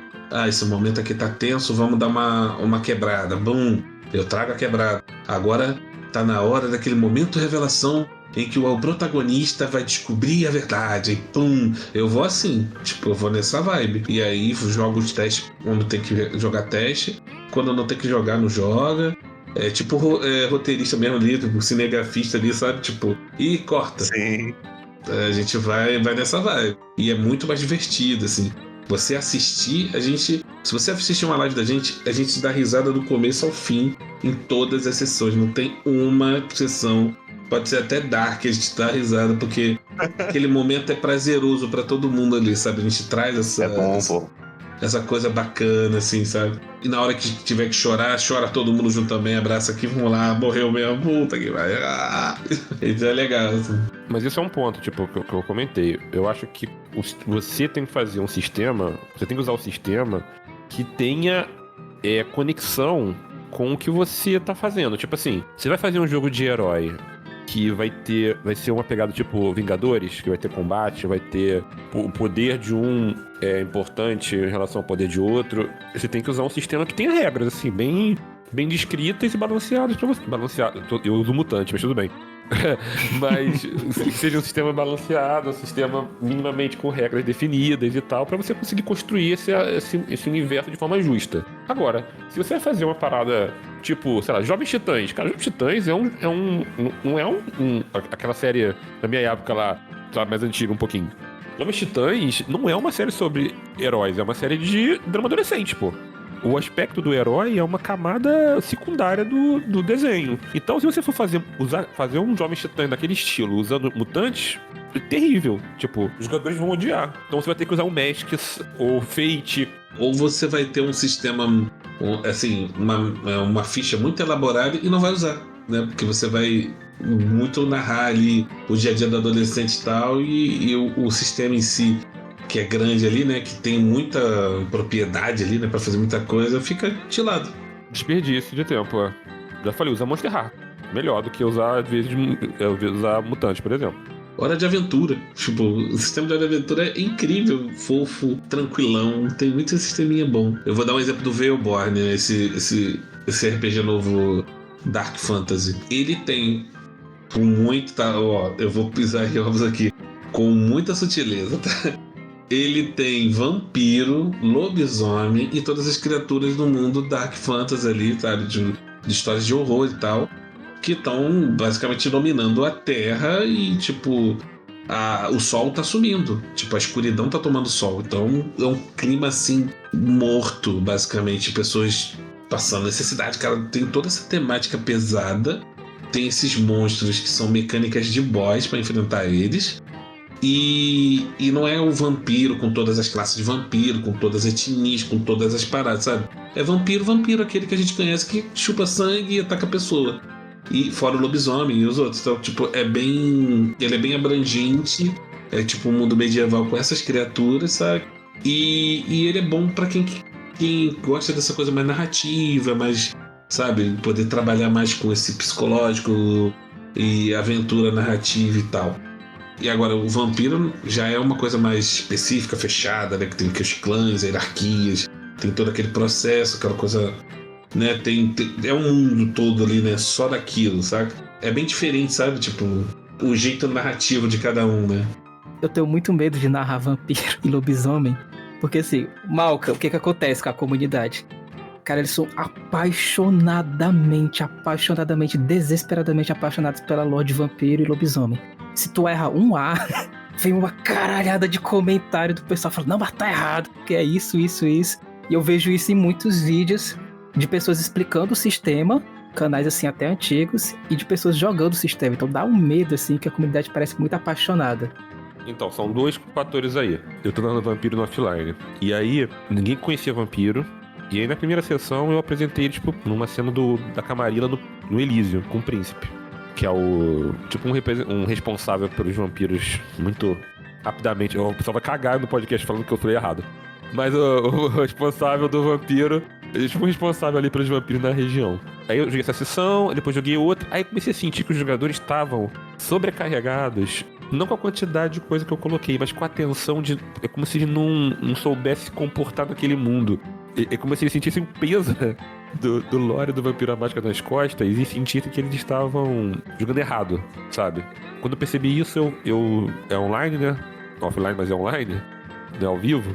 E eu criei uma página no Discord para justamente desmistificar algumas crenças que eles tinham sobre o Vampiro à Máscara, como se fosse um Malkavian explicando a história do Vampiro à Máscara pros outros vampiros, sabe? E eu ia desmistificando algumas lógicas e algumas ideias, vamos dizer assim, que eu percebi que eles estavam atrapalhando ele no jogo. E aí eu tô desmistificando alguns aspectos. E um outro ponto, que é legal você pensar também, o Vampiro à Máscara tem uma coisa que é o seguinte: os livros do Vampiro à Máscara, eles não são contados como, por exemplo, um D&D da vida, onde o lore, ele é canônico, vamos chamar assim, né? Os livros do Vampiro à Máscara normalmente são contados pelo ponto de vista de um vampiro. Então é comum você ler um livro de Vampiro à Máscara, por exemplo, você falou aí dos lobisomens. Teve uma treta com um vampiro e com os lobisomens na Rússia, e se você ler alguns livros dos lobisomens, eles vão dizer que eles que mataram esse vampiro. Mas se você ler um outro livro do vampiro, é um outro livro, nada a ver com esse, você vai ver que quem matou foi um outro vampiro, na verdade, não foi um lobisomem. Por quê? Cada um tá contando o seu ponto de vista do cenário. E isso é interessante porque você acaba chegando à conclusão que quem tá certo talvez seja o vampiro mesmo. Quem matou foi o outro vampiro, não foi o lobisomem. Mas entenda que isso nunca é definido de forma categórica. Então, se você tá fazendo alguma coisa errada e alguém diz que tá errado, você fala que o historiador que ele se informou tá equivocado. Que a fonte dele não tá certa. Que você, que é o mestre e Deus da sua sessão, você só tem certeza do que aconteceu. Na verdade, o primeiro vampiro não foi Caim, foi Lilith. Ah, eu disse. No mundo isso é verdade. Vai ter meia dúzia de vampiros que concordam com você. E tá certo, entendeu? Então não dá pra bater o martelo assim. Tem que ignorar. O jogador de vampiro é velho. Não dá muita atenção não, entendeu? Acho que a maioria dos jogadores que começaram RPG, eles começaram com vampiro ou D&D, né? Mas assim, tem uma coisinha em vocês que se destaca muito. E eu vou pedir pro Aaron falar sobre isso, porque ele tem sabedoria na causa, que é, cara, identidade visual. É lindo, é lindo, é lindo. Inclusive, eu vou elogiar o layout tanto o layout da de Kimetsu, que a gente já jogou, como também a de Solo Leveling. O Aaron também fez uma mesa de Solo Leveling, e assim, o layout de vocês dois, tanto da Vale como do Aaron, é lindíssimo. Assim, espetacular. O Diego me colocou na frente de gigantes e falou, vai lá, interage. Antes de chegar nas perguntas mais objetivas e específicas, eu tenho uma grande pergunta que eu tento trazer ela para todos os outros que a gente teve essa conversa, e para vocês eu acho interessante fazer isso também. O Gui já mencionou que quem vai mestrar chega com a ideia, né? O Malco também reforçou isso. Chega com a ideia, todo mundo ali, beleza, faz sentido, então quem tu acha de mestrar isso aí? Mas quando vocês vão produzir o conteúdo, né? Agora é com relação à produção de conteúdo, né? Não só jogar RPG. Né? Se o mundo fosse o mundo de quem trabalha com RPG, quem trabalha com produção de conteúdo para RPG, fosse só jogar, seria maravilha, né? E a gente já comentou aqui que não é. Mas, por exemplo, vou aqui lançar a mesa de Solo Leveling, né? Vou mestrar. Quem vai fazer a arte, quem vai fazer a divulgação, quem vai abrir o Instagram para fazer a divulgação, quem vai mandar as coisas na comunidade. Tudo isso é geralmente responsabilidade do mestre, ou vocês dentro da Vale, vocês têm, essa pessoa aqui sempre vai fazer o conteúdo, essa pessoa aqui sempre vai divulgar? Não, depende. Por exemplo, eu não faço nada, eu não fazer nada disso. Aí Solo Leveling, por exemplo, eu virei pro Geek. Quem faz os layouts, o Geek faz, às vezes, outras pessoas que também são designers, que realmente é um público que atrai, né? Eles fazem seus próprios layouts, todo mundo dá uma olhada pra ver se tá mais ou menos adequado ali no estilo que a gente pretende. Mas normalmente quem faz é um grupo de pessoas que tem habilidade para fazer isso. Por exemplo, numa mesa que eu mestrei lá atrás, a Ramps fez o meu layout. Dessa vez foi o Geek. Quando eu narrei Vampiro lá atrás, o Geek também fez. Mas eu acho que a Ana também faz alguns layouts para ela. Então tem um grupo específico que faz a arte, entendeu? Não, bom, assim, das minhas mesas eu geralmente faço todos os layouts. Eu meio que produzo tudo, né? Do começo ao fim. Então, tipo... a música. Desde Jujutsu, eu descobri que eu consigo escrever letras de música. E aí ferrou. Aí depois se associou aí algumas ferramentas digitais agora mais avançadas que muitos têm tabus ainda de até mencionar sobre IAs e tudo mais. Então tem coisas ali que a gente usa também, porque são ferramentas úteis. Tem muito tabu sobre isso, né? Se vai tirar emprego, isso, pá. Mas pra gente que não está, assim, vamos dizer, ganhando dinheiro com isso, vivendo de RPG nem nada, é uma ferramenta que é rápida, que a gente usa para algumas coisinhas ali que seriam impossíveis de a gente fazer, assim, com o tempo que a gente tem. E associar isso às artes também que eu gosto, desde pequeno, de desenhar, pintar e fazer as coisas. Então, é pra gente abraçar todas as etapas até lançar o RPG. A gente cria, né, o layout, template, o templatezinho ali, né, da live, abertura, token. Então, essas coisas ficam hoje em dia mais em cargo meu. Mas, sim, tem outras pessoas que fazem. Por exemplo, a Ramps, quando ela mestra, ela faz as coisas dela. Ela faz a abertura dela, ela faz o layout dela e tudo mais. Os que não conseguem, né, fazer esse tipo de coisa, a gente oferece o todo. Para que a pessoa não se sinta, sabe, poxa, eu não tenho nada ou não consigo fazer, como é que eu vou fazer uma live, sabe? Aí fala, amiguinho, dá um abracinho, vem comigo, tá aqui, ó, toma, pum. Ok, isso fora de contexto ficou esquecido. Me dá a mãozinha, tipo, sei lá, eu não sei. Me dá a mãozinha, vem, toma, pum. Bem isso mesmo. Também acontece, mas aí é outro podcast. Boa. De repente, Curapica descobriu. Então, assim, a gente tenta dar essa ajuda pra galera, assim. Quem não puder fazer a parada, não tem problema. A gente tem aqui as ferramentas que a gente vai conseguir que você faça a mesma coisa. A gente tem que deixar todo mundo por igual, assim, no sentido de dar a melhor experiência de RPG e contar a sua história sem se preocupar. Ah, eu tô com um problema no meu computador e tal, eu streamo pra você. Né? Por exemplo, o Malca streama pra Ana quando o computador dela não tá legal. E assim, a gente vai um ajudando o outro, né? Tipo, tem casos que a gente não consegue fazer tudo, mas o máximo que a gente puder, que a gente tem de ferramenta pra ajudar, a gente faz. E aí sai o resultado que a gente vê aí, né? Tipo, a gente gosta muito, fica muito feliz com os resultados que tem. Mas é assim, tipo, é muito bom quando a gente faz o que a gente gosta, assim e tal. E a gente leva a sério isso, Eu sou muito chato e exigente comigo mesmo, sabe? Se eu não fizer uma coisa boa, eu nem faço. Tipo, eu tô ali no projeto pra fazer, se ficar meia boca, eu nem prefiro nem fazer, mano. É aquela conversa, né? Às vezes o hobby, ele dá mais trabalho do que o próprio trabalho. Olha isso, eu coloquei uma importância ao DBZ de um modo que eu falei assim, eu respeito o Dragon Ball. Eu falo, cara, eu não tenho mão ainda pra fazer isso aqui. Eu não tenho recursos pra fazer isso. E assim, há 20 anos que eu jogo, eu nunca consegui trazer o Dragon Ball. Hoje em dia eu sei que agora eu consigo fazer layout, consigo fazer uma letra de música, consigo fazer uma abertura, fazer os personagens, e agora eu posso trazer. Então, tipo, eu me cobrei isso, também corri atrás para que eu pudesse um dia fazer isso por mim, entendeu?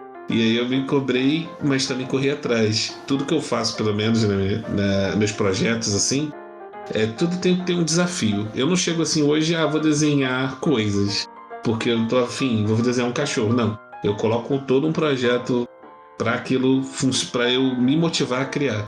Boku no Hero foi isso, tipo, eu queria tanto desenhar anime, falei, vou trazer uma mesa de Boku no Hero.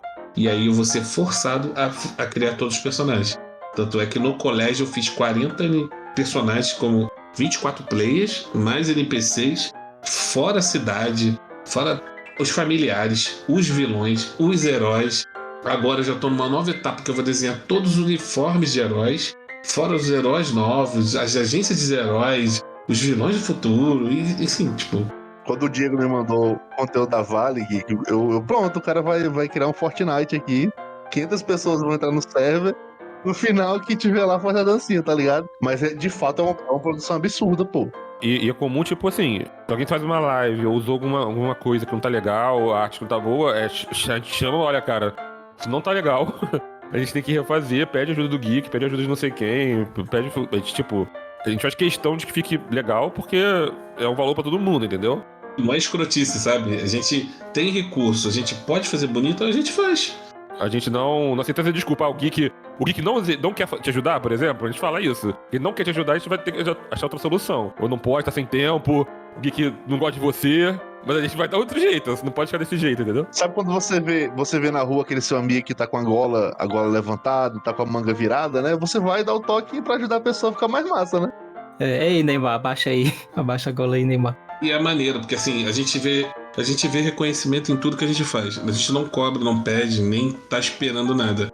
Mas é gratificante ver, tipo, hoje o Kenji, por exemplo, narrando Naruto com um layout muito bonito, com as artes, com uma abertura, com as paradas.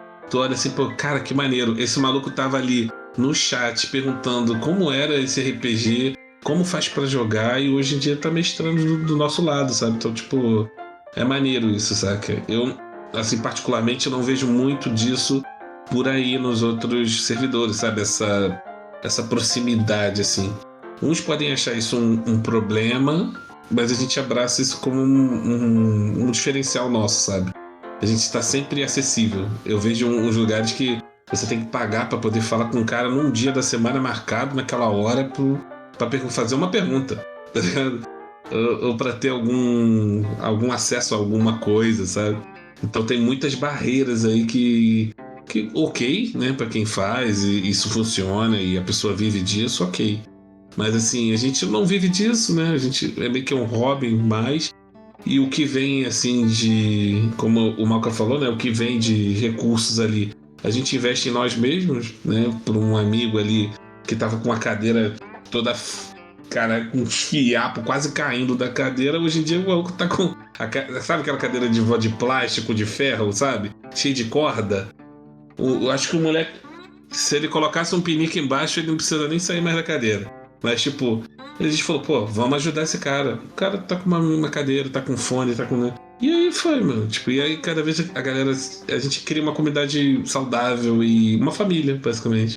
E eu percebo que a comunidade, ela não para de aparecer gente nova mesmo, de freshmate, né? Eu não sei pronunciar em inglês, enfim, carne fresca. Por onde é que essa galera chega? Tipo, vocês costumam fazer um trabalho de impulsionamento, de tráfego nas redes sociais? Existe alguma rede social favorita? Ou é só, sei lá, o pessoal tá aqui na Twitch, viu, acessou casualmente e de fato é tudo orgânico e casual? O pessoal fica conhecendo e entra pelo casual. A grande parte é orgânico. Eu vou te contar um dos jeitos que o pessoal... Eu vou te contar um dos mais engraçados do jeito que o pessoal chegou na gente. Uma cena de Boku no Hero da turma C, onde um moleque chorou. Essa cena que ele chorou, a gente fez um cortezinho, botou o TikTok e todo mundo falando, cara, por que ele chorou? E aí o pessoal procurava a gente falando, olha, eu entrei porque eu vi o vídeo do menino chorando e eu queria saber, sabe, o que aconteceu. Então, tipo... Curiosidade mórbida, né? Todo mundo para ver um acidente. Ok. Tipo, mas juro, era muita gente procurando a gente porque o moleque chorou. Sabe, era engraçado. Mas assim, a gente não é muito forte nisso. A gente também não tem nenhuma verba pra poder impulsionar, né? A gente é muito orgânico mesmo. A gente joga ali, o pessoal vê na live, assiste, entra, e é aquele ciclo que eu te falei. Se a gente tivesse recursos, ou, tipo, todo mundo tivesse uma vida assim, que tivesse sobrando dinheiro pra fazer isso, com certeza a gente faria. Eu sei que muito canal faz isso, tipo, pra gerar receita. Até porque gira, né? Você investe e aí vai ter visualizações e você recebe aquilo depois, né? Mas aqui a gente não... É bem que uma comunidade mesmo, assim, de jogo. Então, o que vai ser pra comunidade mesmo e ninguém, tipo, sobrevive com isso, sabe? É mais ou menos assim. Não sei se a gente tá fazendo certo ou errado, né? Mas a gente faz desse jeito que a gente se sente confortável com isso, sabe? Não tem segredo, né? Não tem caminho das pedras, né? É basicamente a gente fazer o que tá mais confortável pra gente, com maior valor de honestidade que a gente puder fazer com relação ao que a gente produz. E é isso, né? Não tem muito pra onde correr.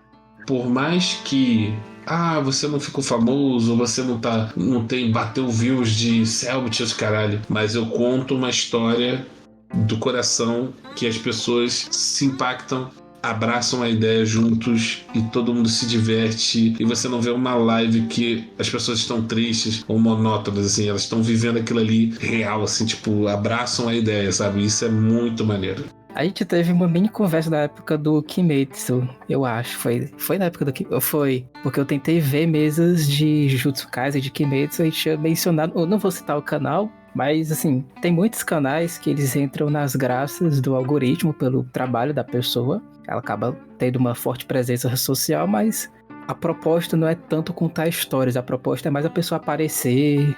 Eu vejo um pouquinho de egoísmo também, né? Gerar um entretenimento pessoal, né? Você não tá vendo uma história onde as pessoas estão interpretando personagens. Você tá vendo uma história onde aquela pessoa que aspira a ser, ou até é, um digital influencer, tá lá fazendo muganco. A gente fala aqui no Ceará. E eu prefiro as histórias, assim, que a pessoa tá interpretando, tem um compromisso com a história. É uma mesa que é de zoeira, ela vai ser de zoeira, mas dentro dos limites do que a história pode comportar. A gente tem muitas mesas nonsense, né? A mesa de Sakura que tinha citado no começo, ela tem a proposta de ser nonsense, mas tem um limite ali, assim. É nonsense dentro da história, não é tipo off-topic nonsense, é as pessoas interpretando situações absurdas como se fosse um anime nonsense. Por aí vai, eu prefiro essa proposta de histórias. Não cai muito, né, nas graças do algoritmo, mas sempre quando vem alguém orgânico é muito legal quando vem. Mas vamos chegar no caminho das pedras. Cara, acho que assim, por mais que a gente não saiba mesmo o que eles fazem, né? Eu sei que tem muita combinação de grupos e fecham muitas parcerias, essas coisas. Como a gente é muito, pelo menos a maioria, assim, trabalha, estuda e faz essas coisas no dia a dia e bateu o time, a gente se junta pra se divertir, a gente não tenta não abraçar isso como um trabalho, profissão que tu tem que, sabe? Mas a gente tenta fazer sempre bem pra gente mesmo, sabe? Pra quem tá assistindo e pra gente jogar, ter a melhor... Sabe, não trazer a extensão do trabalho, sim empurrar o trabalho pra lá. Agora não é o seu horário, esse horário é nosso, tipo, pra se divertir, pra curtir. Tinha um ditado velho que a gente conversava, falava antigamente, que é assim, a maneira mais fácil de você odiar o seu hobby é transformar ele no teu trabalho, tá ligado? É, com certeza. Então, eu tenho meu maior medo é transformar RPG em trabalho, que aí eu sei que eu vou odiar, tá ligado? Assim, é um trabalho, né? Porque dá muito trabalho pra que tudo aquilo acontece, mas tu não interpreta como trabalho, tu interpreta como um hobby que dá muito trabalho. Você pode transformar, você pode dar muito trabalho, mas não é meu trabalho. Eu só faço, eu tenho muito trabalho fazendo o que eu acho divertido. Pior é quando você tem que fazer uma coisa porque você tem a obrigação de fazer, porque você vive daquilo. E falando de trabalho, Geek, você não vai escapar. Inteligência artificial. A gente já chamou um canal que ele usa muita inteligência artificial pra trilha sonora. A trilha sonora que é instrumental, né? Eles usam pra capa. É um designer, né, que tá lá, então ele usa a inteligência artificial pra compor as peças de divulgação.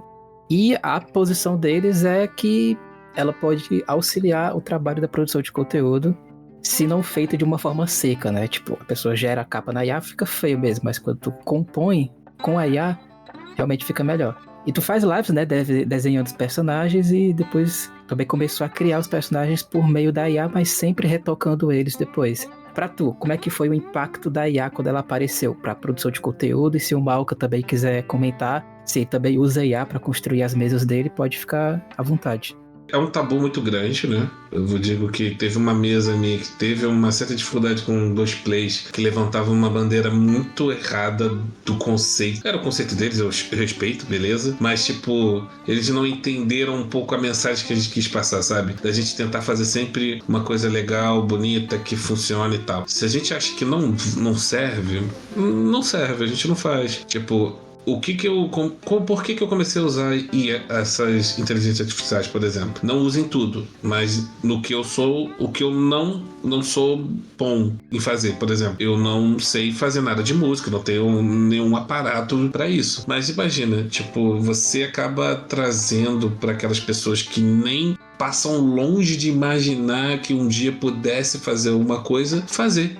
A gente quase não tinha abertura, a gente dependia muito do Yuri, por exemplo, que mexe com vídeos e edita e faz tudo. Só que a gente pegava músicas autorais, por exemplo, Boku no Hero, a gente já pegou 4.000 e cacetada de views no Boku no Hero. Só que a gente nunca ganhou nada com ele, porque era tudo autoral. Sabe, a gente usava músicas e coisas que tipo do original, né, e tudo mais. Então a gente só foi começar agora a ser mais sair do autoral há pouco tempo, que a gente começou a criar nossas músicas ali, gerar, né, uns áudiozinhos, um plano de fundo, que assim, pra quem desenha e faz design e tal, background de jogos, né, tipo o background que você usa pras aventuras e tal, aquilo ali pra fazer, irmão, é difícil. Demora pra caramba. E aí você tendo um apoio ali de uma IA, ajuda. Porque só vai ficar ali atrás só pra, né, ornar ali um pouquinho da música. Fiquei muito feliz em ver que tinha IAs que trabalhavam ali, você colocava uma letra e ela vinha com um arranjo. Nossa, tipo, evoluía assim absurdamente a qualidade das coisas. Por mais que as pessoas talvez não abracem muito isso, mas assim, as pessoas têm que entender que ela veio como uma ferramenta para auxiliar, para otimizar. Então, assim, você não vai deixar de ser um designer porque chegou a IA. Ela serve para otimizar o seu tempo. Ela ajuda em algumas coisas, é uma boa ferramenta para auxílio. Ela nunca, mas nunca vai substituir uma pessoa com as suas ideias e tudo mais. Tanto é que você direciona ela nunca vai para onde você vai. Ela te dá sugestões para você aceitar, né? Tipo, eu tenho isso aqui, você quer? Eu tenho isso aqui, você quer? E aí você aceita se você quiser, né? Agora outra coisa é você estar com aquela imagem na cabeça, transmitir ela pro papel, pro digital, e você ter 100% daquilo que você quer. Então é diferente esses dois mundos. Mas aí, assim, a gente ajudou muita gente, assim, até porque a gente não é muito conhecido, não temos muita verba para muitos aparatos, e isso ajudou muito a gente a trazer um pouco mais de qualidade e deixar a gente mais confortável para fazer nossas mesas, né? Ter um som ambiente que você não precisa. Muita gente, desculpa a expressão, que é hipócrita e fala, você usa IA, mas o cara entra no Pinterest, rouba a imagem dos outros. Quem nunca pode vasculhar todo o YouTube? Tem gente para que pega imagens do Pinterest ali e fala que é dele, ele joga o RPG ali com tudo e tal. Tem gente até marca d'água tem na imagem, gente, pelo amor de Deus. E aí você foi falar que a IA é uma merda, que é isso, que tem que morrer e o cara... Não, gente, é ferramenta também. Existe uma discussão de ética, né, muito grande, porque a questão é que as pessoas às vezes esquecem a escala de, cara, existe o pequeno produtor independente, que ele é voluntário, ele não ganha porra nenhuma, e existe a empresa, existe a dona do Clash Royale, que se quiser usar IA, ela vai fazer por pura safadeza, porque ela tem recursos suficientes pra aplicar um artista, contratar um artista, né? Se eu tivesse o recurso daquela minissérie com coisas sobrenaturais e tudo mais, e todo aquele aparato pra fazer uma coisa totalmente autoral, eu faria. Que é melhor mesmo, quando você faz autoral. É muito melhor, muito mais customizado, né? Eu tenho certeza que o Geek conseguiu... Eu já vi os desenhos do Geek, tem uns... Engasguei aqui. Calma, tá tudo bem. Ele morreu. Eu tenho certeza. Então, somente o Hero também começou a fazer um trabalho mais ativo em fazer desenhos autorais. Se a gente tivesse tempo, se a gente fosse remunerado, se a gente conseguisse se aprimorar naquilo, a gente ia conseguir fazer. Mas a gente é independente, a gente faz como hobby, a gente não consegue. E aí ela acelera muito esse trabalho na hora da produção, para que a gente possa já ir direto para a parte que é principal pra gente. E democratiza, né, cara? Ele faz com que aquele cara que não sabe desenhar, que gostaria, mas não consegue, que não tem tempo, ele consiga desenvolver alguma coisa, vamos dizer assim, aceitável pra seguir em frente. Tipo, então você abre portas para pessoas, abre oportunidades para pessoas. E quem tem medo, sei lá, não devia ter, porque não, é uma coisa que veio para tentar ajudar, mas nunca vai substituir, não adianta, por mais que sejam ótimas ferramentas. Só um instante, se ela é feita de forma seca, ela é feia demais. Sim, tem que ter a mão que balança o berço, não adianta, meu, não adianta. Nessa questão da democratização, pô, a parte da identidade, não só a identidade visual, mas a forma como uma mesa ou qualquer produtor de conteúdo se expressa é uma parte tão importante da comunicação dela, tipo, e você privar ela disso, privar ela do direito de se expressar, de dizer o que é, de imprimir o que é que ela quer dizer, sei lá, esse visual aqui é o que eu quero falar, mas eu sou incapaz, de pagar alguém pra fazer isso, ou até mesmo acessar alguém, porque eu não conheço artista, eu não conheço ninguém, eu não conheço outros recursos, eu não conheço nada que pode me gerar esse tipo de de resultado. Eu vou deixar de usar um IA que é acessível, que é gratuito, que eu digito um texto e retorno com o que eu sei de Photoshop ou com o que eu não sei, sei lá, não precisa nem ser um design gráfico ou alguém que trabalha já com produção de conteúdo, só alguém mesmo nerd de produzir a sua imagem, que vai lá e gera uma música no Sonia, que elabora a letra, que elabora... Não, aqui eu quero que essa coisa que tá na minha mente seja uma orquestra, não, agora eu quero que seja um coro, mas agora vamos pro visual, eu quero que lembre um pouco, sei lá, uma coisa mais clássica, que seja um estético, não, agora eu quero uma coisa gótica. Eu vou privar uma pessoa de ter a sua identidade expressa só mesmo porque, não, esse é um tabu, essa é uma coisa que eu não posso permitir, que a sociedade não vai saber lidar com a IA. Não, poxa, eu acho que realmente, é o que tu falou, pô, a função da IA para os produtores independentes é democratizar a produção de conteúdo, que é a expressão de identidade. E identidade é algo muito sério, algo muito importante, né? É um valor muito importante para o produtor conseguir se expressar, se identificar e tal. Sabe qual é o pior? Aí você é caçado como bruxa, sabe? Você está usando IA, você é um demônio, sabe? Tipo, você não está valorizando as pessoas que fazem arte, Irmão, eu também faço arte. Não, eu sempre achei engraçado quando eu vi essa discussão, eu levei um susto. Porque eu falei, cara, tipo assim, eu perdi alguma coisa, o pessoal me botou, eu fiquei em coma, acordei 200 anos no futuro, porque há 10 anos atrás, 20 anos atrás, quando eu comecei a jogar Vampiro a Máscara, meu amigo tinha um livro de Vampiro a Máscara xerocado, pô, com um espiral. Nossa, sim, né? Caralho. Não tem artista que pintou Vampiro a Máscara que foi prejudicado com essa cópia que ele fez? 3DT, né, Aaron? 3DT Alpha lá. Eu perdi alguma coisa, ou o pessoal da comunidade não compartilha livro pra lá e pra cá sem comprar? Eu não paguei royalties pra ninguém, né? A gente não pagou royalties pra ninguém, cara. A gente não deu dinheiro pra produtora, pra editora pagar o artista, né? E pro artista também que desenhou, quando se D&D não vender nenhum livro, o artista tá desempregado, pô, que desenhou ou coisa lá. Assim, eu não tô dizendo que isso é certo, piratear ou esse tipo de coisa, mas, assim, por que agora que a discussão começou, entendeu? Sobre direitos autorais? O que aconteceu? Por que agora que o pessoal botou a mão na consciência, né? E tipo assim, é o que eu falo pro Geek, eu falei, cara, você abre uma mesa de RPG streamada, meu irmão, da música ao mapa, tudo ali foi desenhado ou comprado?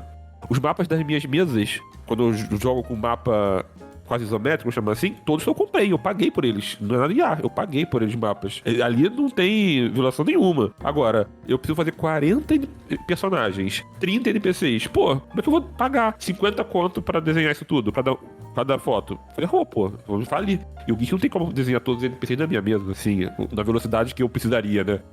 Pra narrar.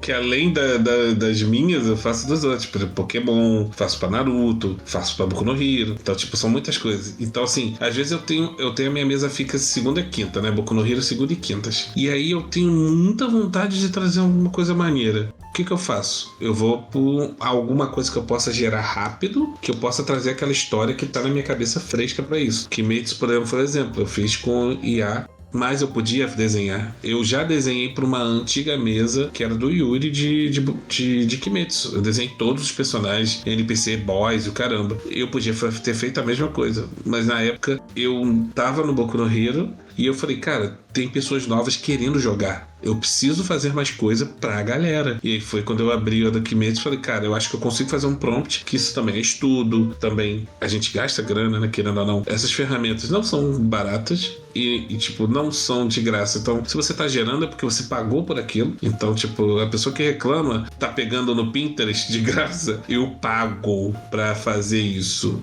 Sem acreditação, né? No Pinterest, geralmente, além de pessoa pegar de graça, ela pega sem acreditar, né? Com certeza, nunca vi. Eu nunca vi. Nunca. Ei, Aaron, pode comentar melhor, porque, assim, a gente tem o podcast. No podcast, a gente tem as aventuras personalizadas, né? A gente tem as aventuras, e aí a gente tem capas que são personalizadas para cada aventura. E o Aaron, ele compõe essas capas. Ele, assim, o que ele me falou foi uma coisa que me pegou muito no passado, que antes da inteligência artificial, ele pegava para composição no Google Imagens, no Pinterest, tirava, né, as partes que era mais útil e compunha. Agora ele consegue fazer isso pela inteligência artificial. E aí, assim, pra tu, que já faz as capas aqui da Quack, qual é que foi o impacto da inteligência artificial? E a gente já tá caminhando pros finalmente, tá? Só esticando um pouquinho esse ponto.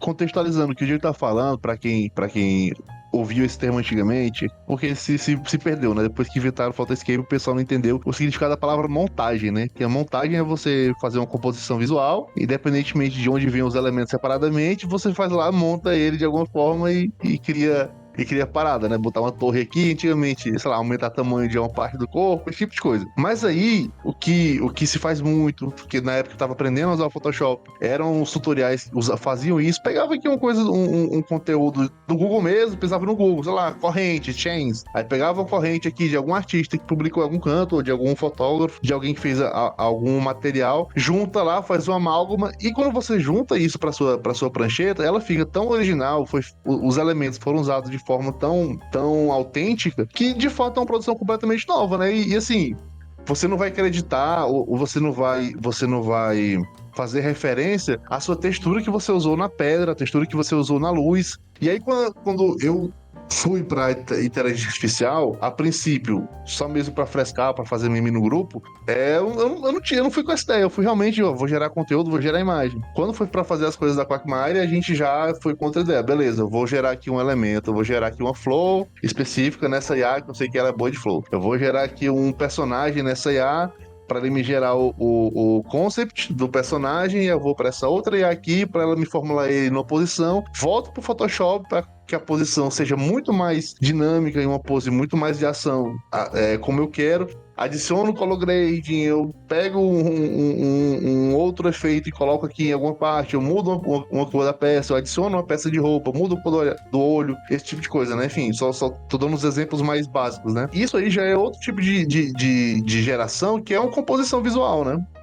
A questão que eu tô fazendo a migração agora, porque dentro da Quagmire tem uma artista muito valorosa, a Lê, que ela é tatuadora, ela é artista plástica, ela é maravilhosa, assim, simplesmente a pessoa mais sublime do mundo, só que ela é tímida e tem outros boletos pra pagar, né? Então ela não trabalha principalmente como artista, mas é professora de arte, professora de desenho. E aí, conversando com ela, eu percebi que existe um valor, e isso porque na Quagmire a gente tem mais tempo, né? A gente tem mais tempo entre uma mesa e outra, e, por exemplo, nas nossas mesas são 2, 3, 4 jogadores, uma mesa vai acontecer agora, a próxima mesa vai ser só mês que vem, algo do tipo. Então existe mais tempo entre uma produção e outra do que acontece na Vale, que é muita coisa, muito conteúdo pra gerar. E na Quagmire, o que a Lê me falou é que, cara, se tu consegue, pelo tempo, pelo teu interesse, desenhar e ilustrar, faz, né? Alguns elementos que eu tô usando hoje em dia já são pintura digital, que eu vou fazendo. Essas espadas aí, elas foram com pintura digital, aí eu levei pra inteligência artificial, aplicar uma textura que eu não sabia fazer. Essas espadas do Queima, contextualiza. Eu tô olhando pra capa da Rota do Orgulho, Fomos Heróis, que é a capa de ReZero, né? Que eles são com as espadazinhas apontadas. Aí eu fui modelando a espada no Photoshop, fui fazendo traço por cima, enfim. Onde é que eu quero chegar com isso? Antigamente se fazia montagem sem acreditar. E não tem nada de errado disso, era uma prática comum. Frankenstein, eu já fiz muito Frankenstein, assim.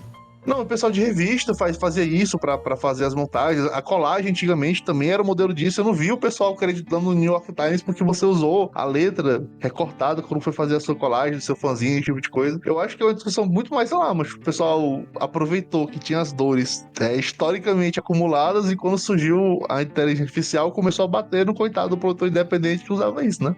Não, isso é interessante, porque, por exemplo, você falou aí da tipo, a colagem, né? Cara, quando eu fiz a abertura do Solo Leveling, eu mostrei pro Geek, o Geek olhou pra música e falou: Marco, tá ruim, não tá bom. Eu falei, pô, não tá bom, não tá, olha só. Aí o Geek sentou e mostrou.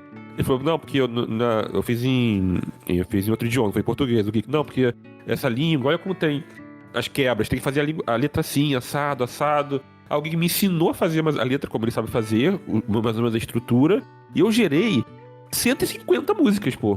Mexendo no prompt que eu tava colocando, mexendo na letra, aí o vocal não tava bom. Eu fiz 200 mil vezes, tá ligado? Até ficar mexendo no prompt. Eu vou dizer que isso é equivalente a fazer uma música? Não acho que seja. Mas assim, dizer que é sentar ali, apertar um botão e tá tudo pronto, perfeito, só usar, se eu fizer isso, fica uma porcaria, né?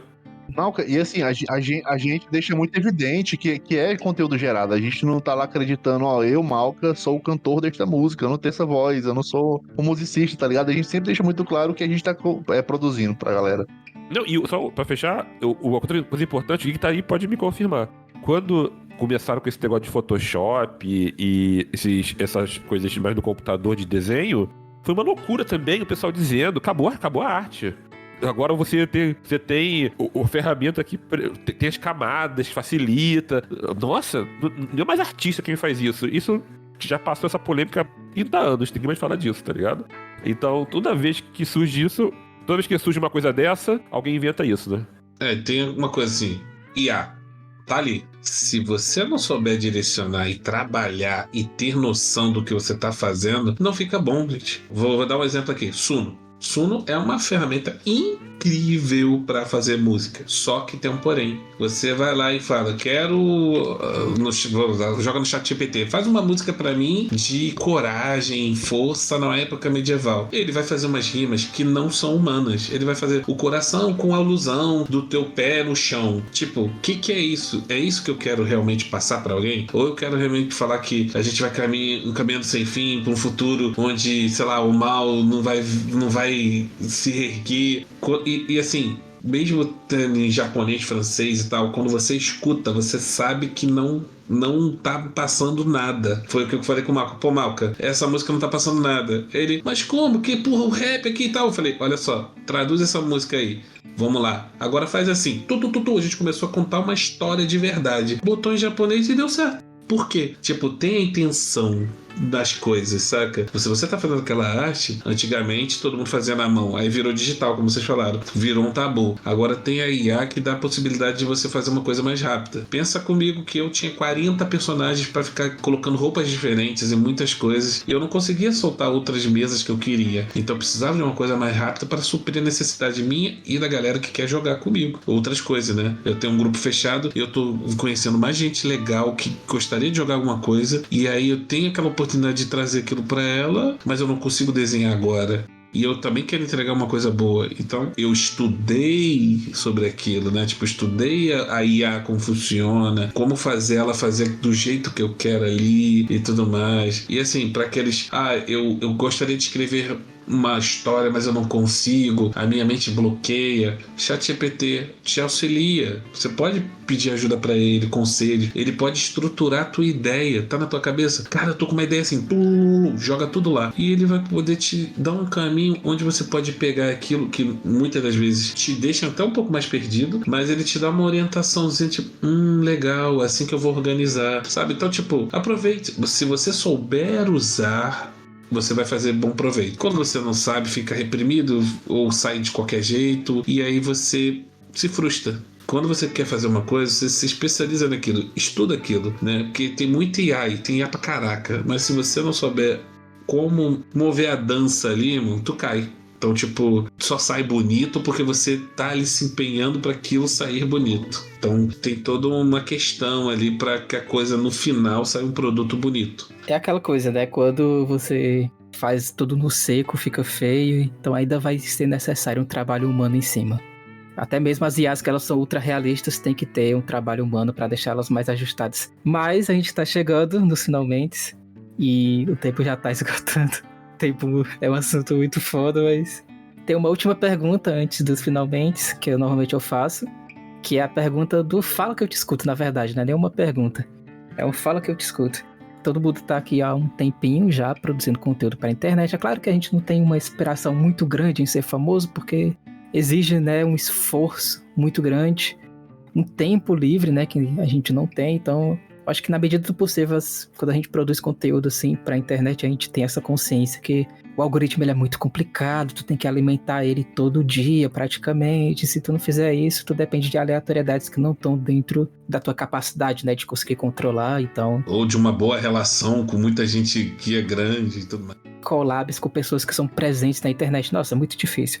Então a gente tem agruras, a gente tem desafios, tristezas. Então, assim, quais foram as dificuldades aí que vocês tiveram até agora, que vocês querem compartilhar, coisas que não deram certo, coisas que deram certo? Fala que eu te escuto. Eu acho que eu vou dar duas respostas para essa pergunta. Uma delas eu acho que a gente almejar ser famoso realmente fazendo esse tipo de coisa é complicado. Mas é muito sobre o que a gente tá fazendo tipo aqui agora, que é juntar um pouco as comunidades, sabe? Eu acho que essa maior frustração que eu tenho, eu acho, no RPG é justamente esse aspecto. Eu acho que a gente tinha que ser muito mais unido, porque a comunidade é gigante, gigante, gigante. quando tem um evento aqui no Rio, que é o Iniciativa RPG, eu já vou há uns 4 anos, narro sempre lá. E, cara, você entra lá, tem 45 mil pessoas indo pra lá e pra cá. E, cara, pelo amor de Deus, quem são essas pessoas que eu não conheço, tá ligado? Que não falam comigo, a gente não tá conversando sobre as coisas. Então acho que a comunidade é muito unida em seus grupos, mas não entre grupos, sabe? Isso é uma coisa que me deixa muito, muito triste, porque eu acho que isso potencializaria muito o nosso grupo, sabe, no geral. Parar um pouco essas picuinhas bestas de sistema, de IA, não é IA, A, B, C, D, e focar nas coisas que realmente interessam, que é o nosso hobby, né? Se a gente vencer isso, essas vaidades de xingar uma pessoa porque ela não sabe a diferença do do Bruhá pra um True Bruhá, pô, pelo amor de Deus, né? Para com isso e ensina as pessoas se você tá incomodado, sabe? Na moral, não destruindo os outros no vídeo no YouTube.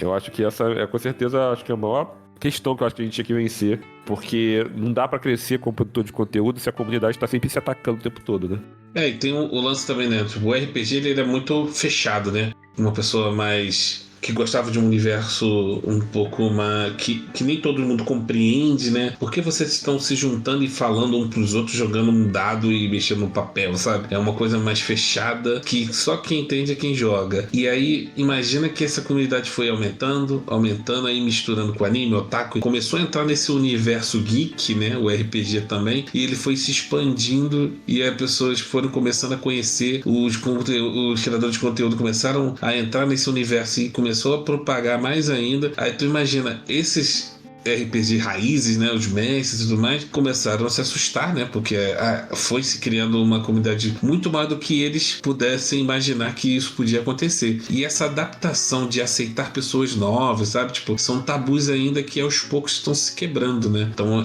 o que a gente traz também é muito disso, né, tipo, gente, esse mundo é pra todo mundo que quiser ter essa experiência, né. Vamos abrir essa brecha aí, né, porque antigamente o cara que jogava RPG era o nerdzão lá, era zoado, era bulinado, caramba, né? Hoje em dia não, tipo, otaku, gostar de anime, fazer cosplay, tipo, isso aí tá muito no hype, sabe? Tipo, tá todo mundo cada vez mais agregando mais e assim, talvez tenha sido isso, assim, por muito tempo, né? Aquela coisa fechadinha que tomou proporções, assim, de talk shows, né? De espetáculo, né? Querendo ou não, o Critical Show Rules, assim, por exemplo, né? É um espetáculo, né? Tipo, o Selbit fazendo a live de Ordem Paranormal é um espetáculo. E muitos outros que começam a trabalhar de uma forma diferente, cada um com o seu estilo, mas eu acho que é isso, né? Tipo, as pessoas têm que abrir mais essa coisa do caminho do RPG pra galera que quer, né? Que tem interesse, tem que ter paciência também, né? O cara já tá muito tempo nessa pegada e aí ele não tem às vezes paciência com o cara novo, né? Tipo, a pessoa que quer aprender. É tipo que vocês deram o exemplo do vampiro, né? A galera que chega nova, parece que ela cria uma barreira ali que ela não consegue entrar nessa cúpula, né? Porque ela é nova, ela não sabe, ela quer aprender e nem todo mundo tem paciência, só quer jogar e seguir em frente, né? Então, essas brechas e essa galera nova que vai entrando nesse universo é legal porque cria essa entrada para novas pessoas, para novos estilos, novas temáticas, né? E aí a gente vai começando a ver muita coisa diferente vindo por aí, né? Antigamente só via D&D, AD&D, GURPS e tal, e agora a gente tem diversos temas diferentes, assim, e aí é muito de gosto. Tu falou uma parada, um dia a gente tava jogando no presencial, né? Aí eu com uma pessoa, eu comentei que a gente fazia live, aí a pessoa falou, eu não aguento, cara, ficar vendo RPG em live. Não sei, tipo, acho chato. Eu falei, cara, você tem 48 anos, cara. Tipo, teu público não é você, meu público não é você, não, tá ligado? Um choque de realidade brutal. Eu falei, meu público não sou nem eu, entendeu? Eu já não sou meu público, porque eu tenho 35, tipo, eu não sou... É diferente, o povo que a gente faz live é um povo que assiste aquilo e é tipo série da Netflix. O pessoal comenta, tá ligado? O pessoal chega em evento de anime, o pessoal tá fazendo cosplay dos personagens do Selbit. Eu olho pra aquilo, eu levo um susto e falo, o que tá acontecendo? O que eu perdi, tá ligado? Mas por quê? Porque não é meu público, não é da mesma geração que eu. Então, é isso, né? Tem que olhar pra esse mundo e entender. Outra geração que tá aí, né? Mas a gente que é velho, fica na tua paz e se tu não gosta, fica na paz e vai jogar D&D 3.5, que é o que tu gosta, entendeu? Volta pra tua caverna com o teu grupo ali, joga com ele e fica de boa. De boa, mas, pô, vai ficar xaropando. Gente, os jovens estão chegando aí, pô, não, né? Cara, eu vou comentar só por alto, mas aí a gente vai precisar já caminhar pros finalmente, que já tá dando horário também. Mas eu não vou comentar, porque se eu comentar eu vou querer falar demais. Mas eu queria comentar uma coisa, então fique anotado aí. Não, comenta agora, rapidinho. Comenta da porra, mano. Pelo amor de Deus. Você tá aqui pra isso, você tá no talk show pra você falar. É o último podcast, o pessoal fica sem saber. É o último, não é verdade? Cliffhanger maldito, porra. Bota pra fora, irmão. Malca, isso que tu falou, eu vi recentemente. Eu até coloquei lá no grupo geral que a gente tem com os ouvintes, um sujeito que eu acho que ele é, né, da velha guarda. Ele é streamer e tal, faz streaming. E ele mandou uns absurdos, assim, numa rede social aí. Ele falou, por exemplo, que quem interpreta, assim, faz vozinha, produz um show, não tá jogando RPG. RPG é aquele negócio ali. Você tá lá com seus amigos jogando dado, não tá interpretando, né? Tem aquela diferença entre interpretar e você representar. Representando, a pessoa tá sendo o personagem, interpretando, às vezes ela tá só descrevendo o que o personagem faz. Se a pessoa tá fazendo a vozinha, ela não tá jogando RPG. Que assim, é absurdo, a pessoa tá sendo caga-regra sobre algo que às vezes é muito mais palatável para um público diferente do público dele. Talvez o público dele prefira mesmo ver uma mesa de RPG, onde as pessoas elas já são mais focadas em regras, na rolagem de dados, etc. E tem um público, né, que o tribunal dos views, ele acaba sendo muito decisivo nisso, que ele acaba preferindo mesmo o RPG como se fosse um teatro ao vivo, onde as pessoas estão interpretando, e tudo bem as pessoas que preferem isso, assim como tem tudo bem as pessoas que não gostam, mas aí tu cagar a regra e dizer que não é RPG só porque não é o que tu gosta, aí, cara, ele tá saindo da internet, né, eu acho muito importante ele sair mesmo, porque eu acho que não serve pra ele. É como eu falei, o RPG, ele criou ramificações, né? Então tem a galera que gosta do culto do sobrenatural lá, né? Papapá e blá blá blá. Tem a galera que gosta do raiz, tem a galera que gosta do alternativo, tem a galera que gosta dos lançamentos mais atuais, tem gente que gosta de anime. Então, tipo, ramificou de um jeito que agora você pode escolher dentro daquele mundinho fechado o que você mais se identifica. E vai nessa, mano. Tipo, tem espaço pra todo mundo. Agora tem espaço pra todo mundo, sabe? Antigamente você só escolhia aquilo que tinha ali e acabou. Agora você pode criar o seu espaço, né? Então, tipo, abriu muito, assim. E aí as pessoas têm que respeitar esses espaços da galera que curte aquilo outro, tal. Por mais que não seja não é o teu conteúdo ou que você não queira, não vê. Ponto. Faz o teu. É muito simples, né? É só não ver, é só botar o não ter interesse no YouTube se recomendar. Tem coisa ali que eu não vi, por exemplo. Não me interessei. Beleza, se você gosta, se você se fantasia, se você faz pelo WhatsApp, que é muito esses RPG, enfim. Calma aí. De texto, né? Calma aí. Meu Deus. Calma aí. Peraí, falando submundo, né? Desculpa, falei do submundo, desculpa. Falei do submundo. Entramos em outro assunto polêmico, RPG de texto. Sempre deixou. Vamos cenar. Nossa, não. Aí, se quiser, a gente volta só pra falar sobre isso. Isso aí dá 4 horas. Eu tenho a teoria longa sobre isso, assim, horas e horas de análise de psicologia sobre isso. Rapaz, isso é muito bizarro. Cara, bizarro. Um dia a gente vai conversar sobre isso. Mas assim, já encerrando, esse episódio eu acho que ele vai ser postado lá pelo final de novembro, começo de dezembro. Então, vocês podem aí pegar esse espaço para recomendar aí não somente a Vale, mas também já compartilhar futuros projetos aí que vocês tenham em mente, considerando que esse episódio vai sair no ar só lá pro final do ano. Então fique à vontade aí para divulgar aí os projetos de vocês, divulgar de novo a Vale, jabares finais e já despedidas. Eu acho que se quiser ficar ligado nos projetos, entra lá no Discord nosso. Como eu falei, é o nosso canal principal, onde o pessoal conversa, discute. E, cara, é gatilho, assim. Eu tô lá no Discord. Se entrou e quiser conversar de RPG, você vai ativar o meu hiperfoco. Vai ter que me ouvir durante 3 horas. Não sei se isso agrada ou desagrada, as pessoas estão ouvindo a gente, mas entra lá e se quiser conversar, quiser aprender, não sei nada de RPG, quero saber como é que eu começo. Quero narrar vampiro, tô com medo do pessoal me achar que eu sou maluco. Quero aprender um pouco mais. Pode entrar lá e me procurar as pessoas que a gente conversa, e a gente tá sempre postando nossas mesas lá do Discord com vagas abertas pra galera, sempre que possível. E às vezes falta jogador novo interessado. Então, se tu estiver lá atento, participando, quem sabe você não tem a chance de participar de uma live nossa, entendeu? Jogando com a gente. Vocês estão aqui de prova, né? é isso. Então, tipo, agradecer primeiro o espaço, né? Por ter convidado a gente aí. Foi um papo super gostoso de falar. Assim, por mim, a gente fala ainda mais 5.000 horas. Não tem problema. Agradecer a todo mundo. E um abraço pra todo mundo que tá ouvindo isso aí no futuro. A gente tem muitas mesas muito loucas. A gente do nada vai, pum, e faz. Então, assim, é bom sempre ficar de olho no nosso Discord, ou no TikTok, no Instagram, nas nossas redes aí, que a gente tudo Vale_XP. E aí você fica sabendo, né? Se quiser jogar, se divertir com a gente, estamos sempre lá. Como eu falei, a Vale é uma família, né? Tá sempre de portas abertas. Quem quiser entrar, conversar, tirar dúvidas, jogar, ter experiências, anime, tudo. Enfim, a gente tá lá pra abraçar todo mundo e dar essa experiência pra todo mundo aí. Que todo mundo se divirta também, que respeite uns aos outros e que tudo seja bem saudável, né? Então, pra futuro, assim, eu tô trazendo aí outras mesas. Vou ter que trazer Dragon Ball. Fábula Última, a gente tá lendo ali o sistema para trazer algumas.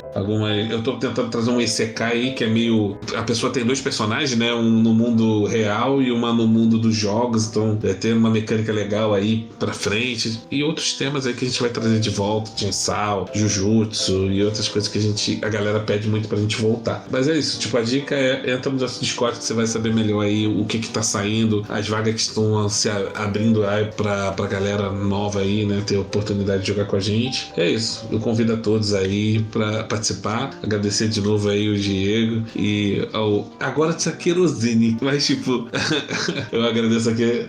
Eterno Raiado.